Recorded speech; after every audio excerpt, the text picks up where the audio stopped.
Möhtərəm hakimlər, axı bu yazıq yetimin nəyi var ki, nəyi də müsadir oluna?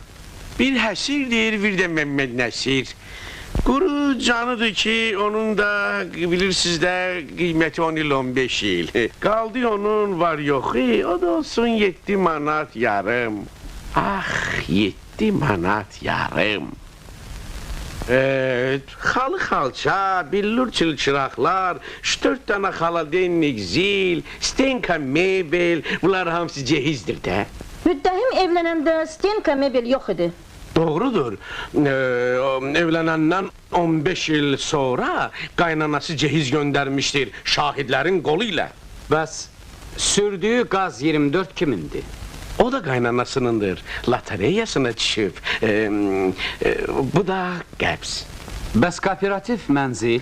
O da qaynanasınındır. Buyurun. Bu da order. Yaxşı, deyin görüm, bağ, mərmər çərhöz, 3 mərtəbəli bina. Bəs onlar kimindir? Hamısı qaynanasınındır. Bəs zərgərlik mağazasından alınmış brilyant qaşlı üzüklər, sırğalar, qolbağlar, medalyonlar, kulonlar. Möhtərəm hakimlər, mən bir şeyi başa düşə bilmirəm. Kişinin nəyinə lazım? Sırğa, kulon. Kişiyə bircə üzük lazımdır, onu da keçirdib də barmağına. Asılqanda işləməklə bu qədər daşqaşı qaynanası necə ala bilərdi? Sözünüzdən belə çıxır ki, bunun qaynanası da müsadirə olunmalıdır. Hə?